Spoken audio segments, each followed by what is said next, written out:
Chairman और पूर्व जिलाध्यक्ष श्री धूमन सिंह किरमत जी, जिला परिषद के हमारी चेयरमैन बहन कमलजीत कौर जी,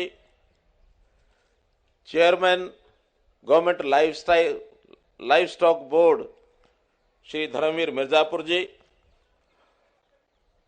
और एक विशेष नाम जिनका मुझे पहले उल्लेख करना चाहिए था, जो अपने स्तुति गान गायक इस नाते से भगवान राम जी के अनन्य भगत हैं, ऐसे भाई कन्हैया मित्तल जी, उपस्थित हमारे उपायुक्त महोदय, हमारे एसपी महोदय, सभी अन्य सज्जन वृंद, और जो राम भक्त इस नाते से, चाहे रामलीला कमेटियों में हम पदाधिकारी हों अथवा रामलीला के कलाकार के नाते से अपने अपने प्रकार से इस विधा में अपना योगदान करते हैं, ऐसे सब बंधुओं को मैं आज मुख्यमंत्री के नाते नहीं बल्कि श्री राम जी के अनन्य भक्त के नाते से आपका अभिनंदन करता हूं, आपका स्वागत करता हूं।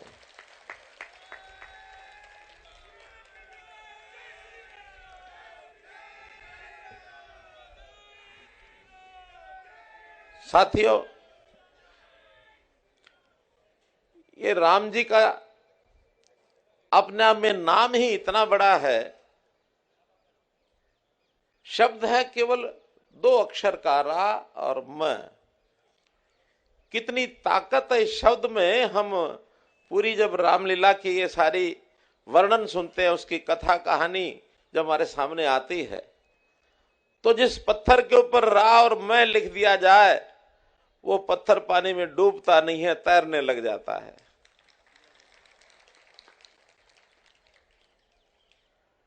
राम के प्रति अश्रद्धा रखने वाला व्यक्ति, जो राम जी को मानता नहीं है, उसको भी अगर ये कहा जाए तुम राम मत बोलो, बार बार मरा मरा बोल दो, वो भी राम राम बन जाता है और अपने आप उसकी गाड़ी तैर जाती है।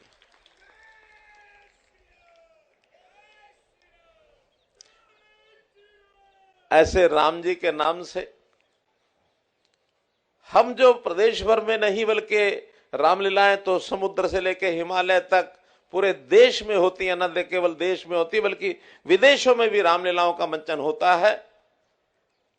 आप सभी जो काम कर रहे हैं, मुझे लगता है कि शायद आपको भी कल्पना नहीं होगी कि कितना बड़ा काम ये आप कर रहे हैं, कितना बड़ा ये काम है, बहुत बड़ा काम है।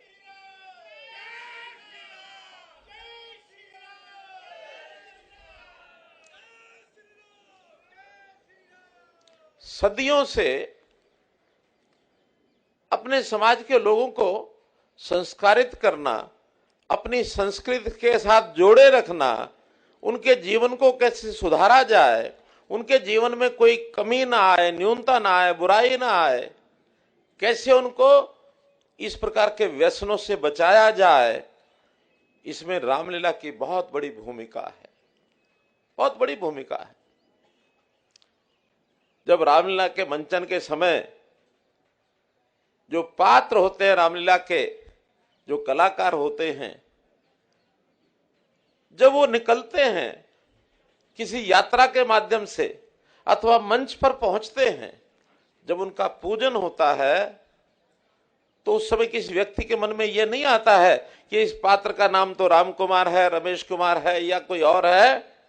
वो वास्तव में उस व्यक्ति में उसी चरित्र को देखते हैं जो वो अभिनव करता है, उसके चरणों में झुकता है, उसके आगे नतमस्तक होता है, उसकी भी चरण रज लेकर के माथे पर लगाता है। कितना बड़ा भाव विभोर होकर के समाज में ये विचार चलता है। जब हम टीवी सीरियल महाभारत और रामायण जब चलती देखते थे सड़क के ऊपर, क्योंकि उस समय टीवी बहुत कम होते थे, कहीं कहीं हमको देखने को मिलते थे, किसी ढाबे पर मिल गया, किसी रेस्टोरेंट पर मिल गया, रोड साइड पर चलते हुए भी बसें, सवारियां बसों को रोक देती थी कि आप यहां रोक लो, हमको शुक्रवार के दिन या रविवार के दिन, जिस दिन ये मंचन होता था, हमको रामायण देखने दो, हमको महाभारत का सीरियल देखने दो। घंटा घंटा, एक घंटा घंटा भर वो रुकी रहती थी बसें। ये बात ठीक है कि नहीं है? तो सामान्य काम नहीं कर रहे, हम बड़ा काम कर रहे हैं मित्रों। राम जी के जीवन से जो उनके जीवन के आदर्श हैं वो जनता में हम बताते हैं। राम जी के समय में जो जो भूमिकाएं उन्होंने निभाई, चाहे वो पुत्र की निभाई, चाहे पिता की निभाई, चाहे भाई की निभाई, चाहे राजा के निभाई, किसी की भी भूमिका निभाई, उस भूमिका ने उन्होंने जीवन की जो मर्यादाएं होती हैं वो स्थापित की हैं कि एक आदर्श पिता कैसा होना चाहिए, आदर्श पुत्र कैसा होना चाहिए, आदर्श भाई कैसा होना चाहिए, आदर्श पति कैसा होना चाहिए। उन्होंने उस समय मर्यादाएं कायम की हैं। बहुत लोग भगवान माने रामचंद्र जी को भगवान मानते हैं। कुछ लोग कहते हैं कि भगवान के शायद हम गुणों को वर्णन उस प्रकार से नहीं करेंगे, अगर उनको मर्यादा पुरुषोत्तम राम कहेंगे तो उनके गुणों का वर्णन आसानी से हो सकता है।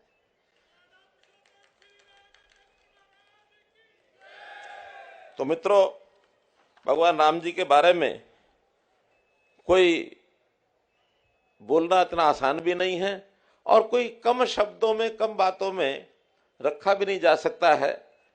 हम जो रामलीलाओं का मंचन करते हैं उसमें भी कितनी ही लीलाओं के वर्णन हम करते हैं, कितनी सारा इतिहास सारा बताते हैं, कई दिन लग जाते हैं रामलीलाओं के। ये भी एक खोज का विषय है कि आखिरी रामलीलाएं शुरू कब से हुई।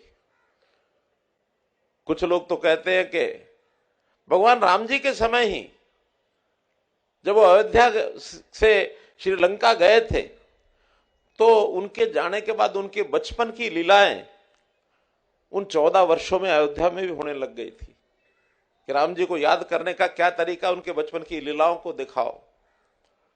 कुछ कहते हैं कि जब भगवान रामचंद्र जी अयोध्या में वापस लौट आए थे लंका विजय के बाद, उसके बाद पूरा जीवन चरित्र ये रामलीलाओं के माध्यम से शुरू हुआ।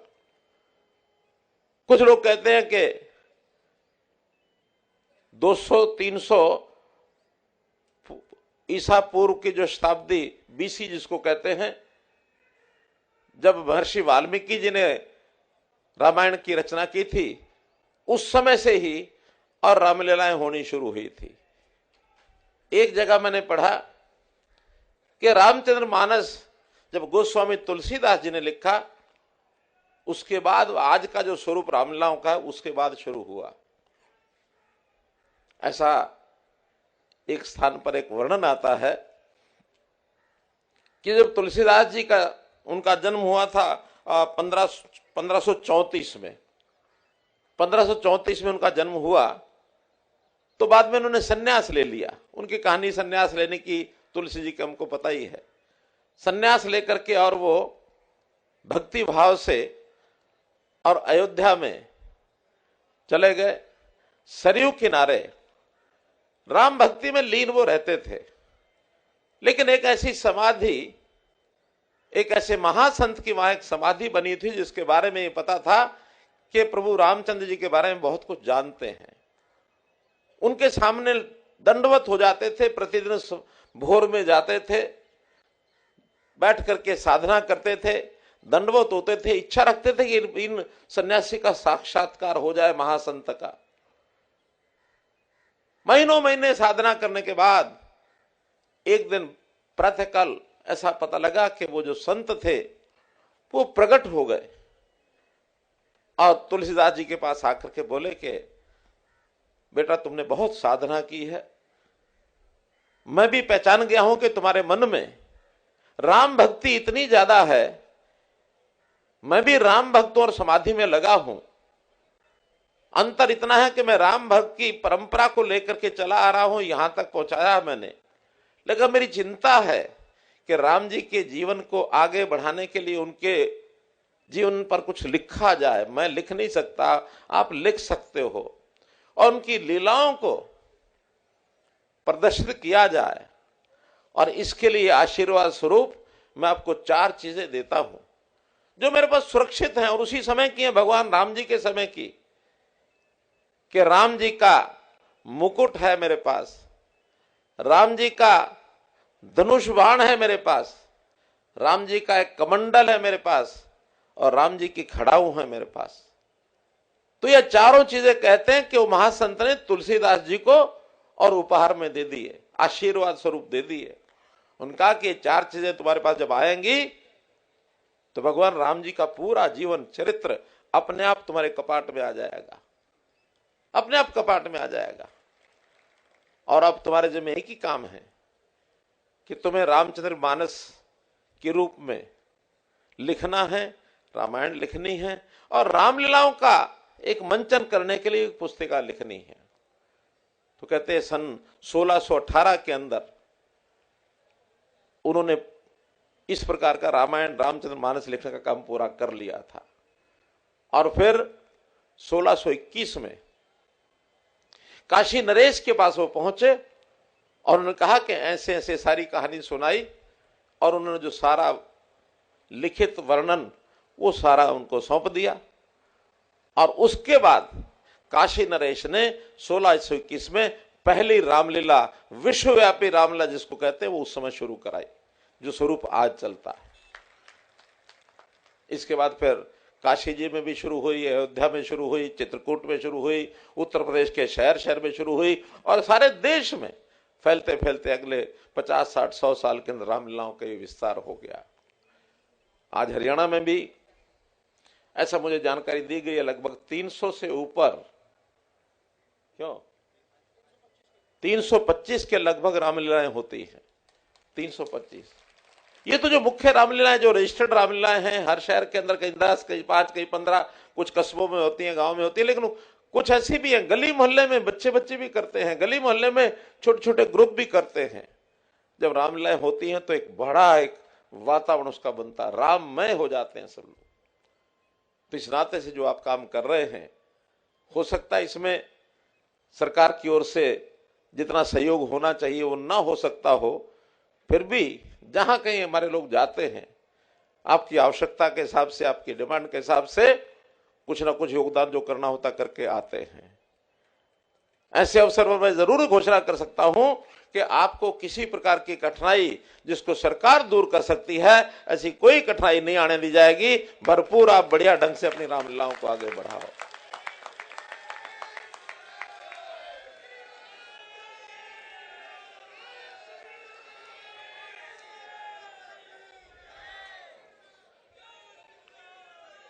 इसी के साथ एक दूसरा विषय वो भी सामने रखना है कि आखिर राम जी का ये जीवन अपने देश की जनता के सामने जिस प्रकार आप प्रस्तुत कर रहे हैं, उनके संस्कृति को, उस समय की संस्कृति को बचाया जाने के लिए, लोगों में संस्कार जाने के लिए राम जी के मंदिर जगह जगह स्थापित सारे देश में हुए। तो राम और सीता के मंदिरों का, साथ में हनुमान जी का मंदिर, ये भी रहते रहे हैं।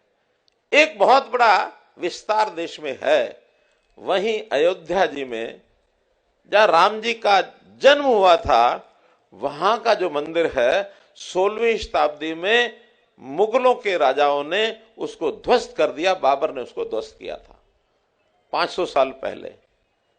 उनके अपने मंसूबे रहे होंगे, उनकी अपने कुछ कारस्तानियां रही होंगी, लेकिन लंबी कहानी है वो। 500 साल में हमने मुगलों से भी मुक्ति पाई, हमने अंग्रेजों से भी मुक्ति पाई। 1947 में हम देश आजाद करके आगे बढ़े, लेकिन 47 के बाद भी कोर्ट्स में ये चक्कर चलता रहा कि वहां राम जन्मभूमि का अस्तित्व है कि नहीं है, सबूत चाहिए, ये चाहिए, वो चाहिए। उस लड़ाई को हमारे देश के कुछ प्रबुद्धजनों ने लड़ा और उस लड़ाई में विजय मिली। आखिर ये स्थापित हुआ कि हाँ, वहां राम जन्मभूमि ही है और उन्हीं का मंदिर ओरिजिनल था जिसको तोड़ करके मस्जिद बनाई थी। और आप जैसे राम भक्तों ने, मैं भी उसमें शामिल ही था, मुझे पता, भिवानी से हम कार सेवकों को शाम के समय ट्रेन भर भर के फैजाबाद भेजा करते थे।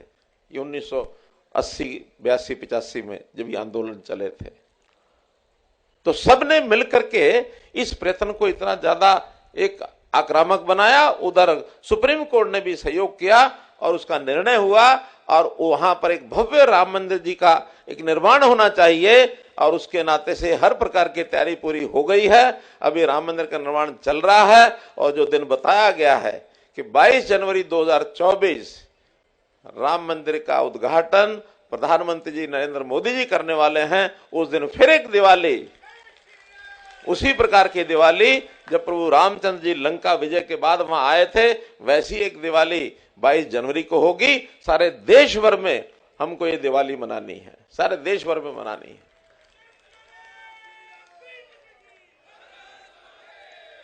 और अयोध्या जी में राम मंदिर के दर्शन करने के लिए भी जनता लालायित है।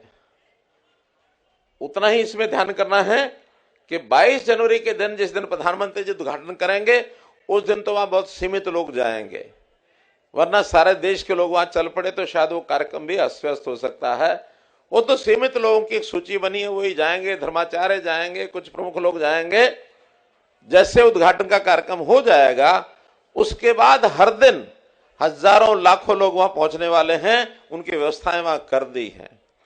और हमने हरियाणा में भी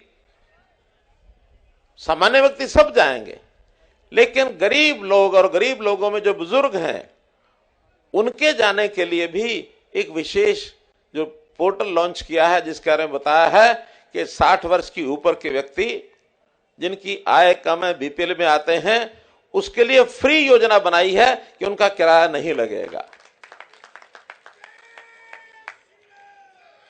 अभी मैं अमित अग्रवाल जी से बात कर रहा था कि जितना उत्साह है उसमें हो सकता है इस योजना का कुछ विस्तार करना पड़े, चाहे सारा फ्री नहीं करेंगे, आधा करेंगे और ज्यादा लोग वहां जाएं।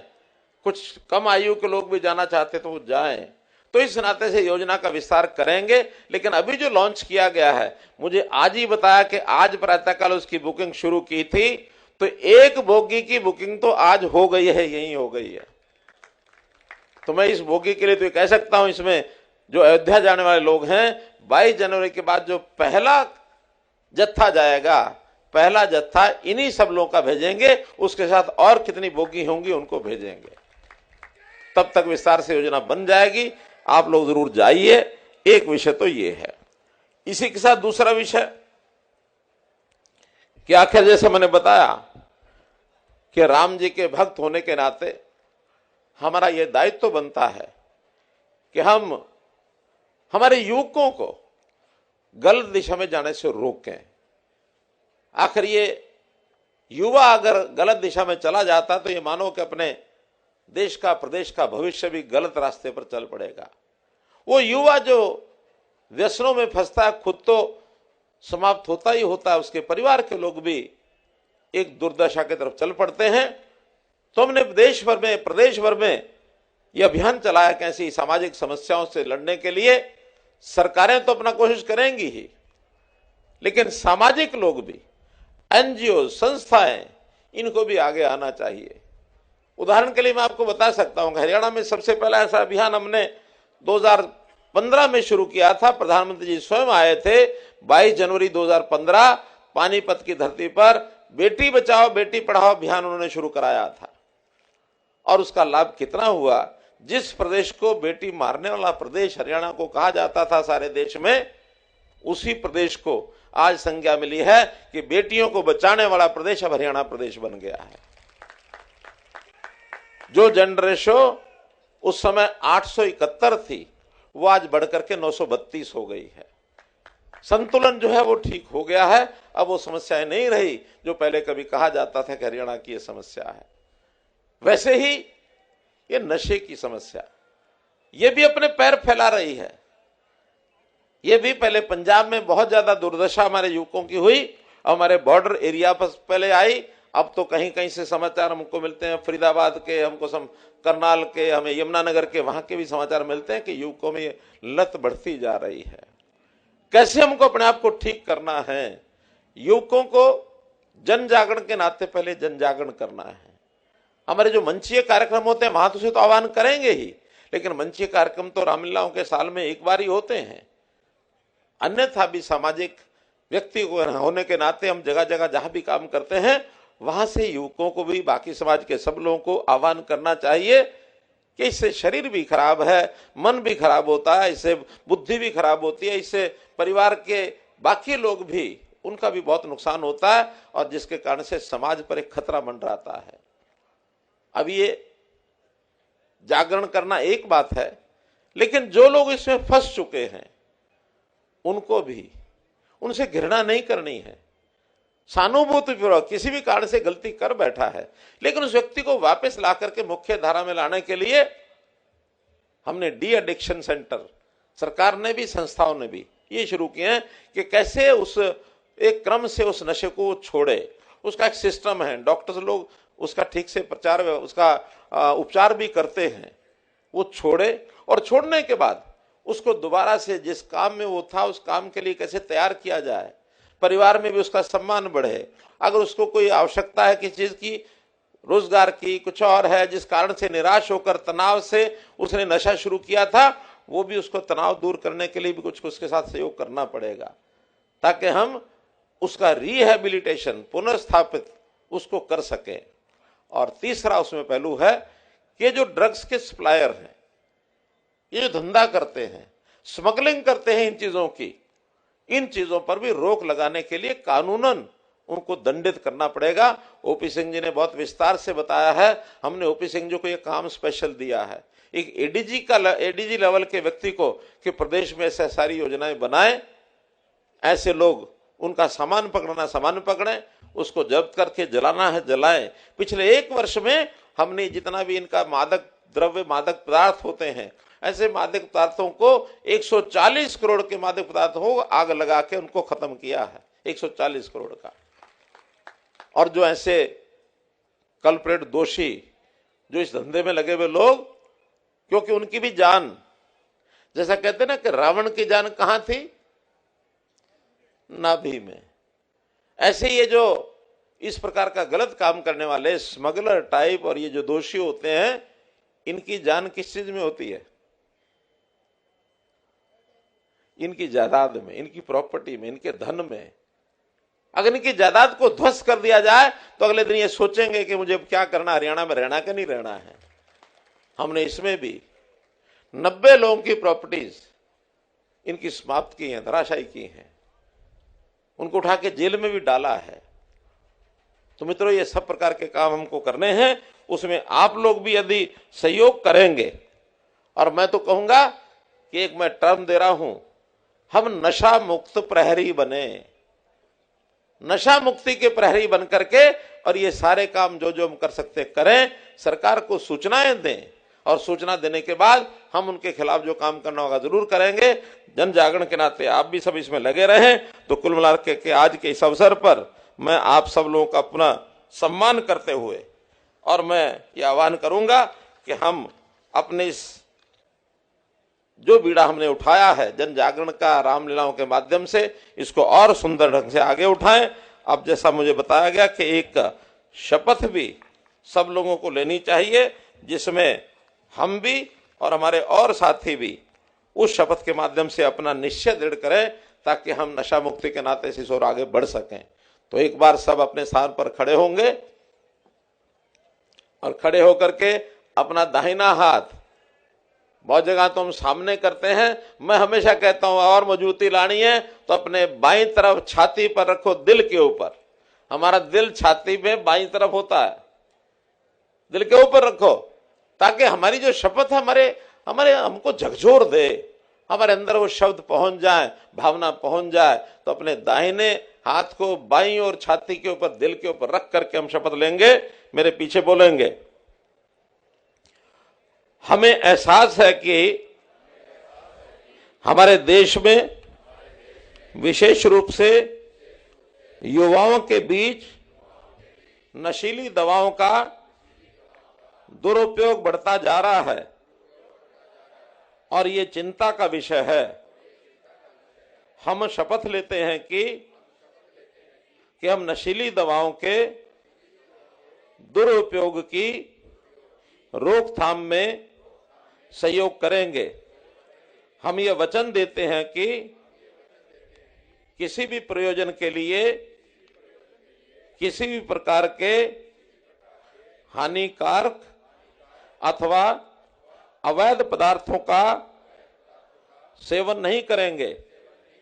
हम प्रत्येक व्यक्ति, विशेषतः युवाओं को प्रोत्साहित करते हुए नशीली दवाओं के दुष्प्रभावों के संबंध में जागरूकता पैदा करेंगे, ताकि भारत का युवा वर्ग नशा मुक्त जीवन यापन कर सके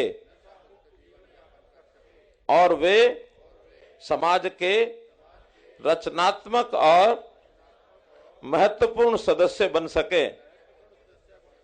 आज हम प्रतिज्ञा करते हैं कि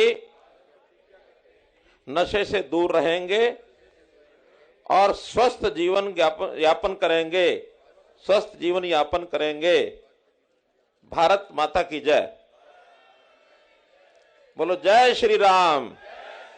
शिवार रामचंद्र महाराज की। धन्यवाद।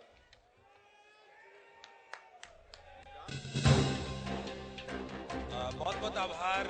सरोवर तट पर राम भक्तों का सम्मान किया जा रहा था। अभी आप मुख्यमंत्री मनोहर लाल को सुन रहे थे। कुरुक्षेत्र से वो लाए थे। राम नाम में बहुत ताकत है, ये सीएम की तरफ से कहा गया है और राम जी का नाम अपने आप में बड़ा है। तो मुख्यमंत्री ने कई अहम बातें की हैं। कुरुक्षेत्र से आप मुख्यमंत्री को सुन रहे थे। आपको बता दें कि आज कुरुक्षेत्र में श्री राम भक्त सम्मान समारोह किया जा रहा है और ब्रह्म सरोवर तट पर समारोह का आयोजन हुआ और जहां पर मुख्यमंत्री पहुंचे और उन्होंने संबोधित किया। तो 22 जनवरी 2024 को प्रधानमंत्री नरेंद्र मोदी राम मंदिर का उद्घाटन करेंगे, ये भी उन्होंने कहा है। और जहां पर 60 वर्ष से ऊपर के जो लोग हैं उनके लिए फ्री सेवा भी दी जाएगी। तो कार्यक्रम को संबोधित कर रहे सीएम मनोहर लाल, राम नाम में बहुत ताकत है, ये मुख्यमंत्री की तरफ से कहा गया है और राम जी का नाम अपने आप में ही बड़ा है। तो बड़ी जानकारी आप तक पहुंचा रहे हैं। आज कुरुक्षेत्र में राम भक्त सम्मान समारोह किया जा रहा है, जहां पर मुख्यमंत्री मनोहर लाल पहुंचे और मुख्य अतिथि के तौर पर वो पहुंचे। थोड़ी देर में ये जो है ये अभी सम्मान समारोह खत्म हुआ है और अभी आप मुख्यमंत्री को सुन रहे थे। तो कई तमाम बातें उन्होंने कही है। राम मंदिर से जुड़े मुद्दे पर भी उन्होंने बात कही और साथ ही नशे को लेकर भी उन्होंने बात कही।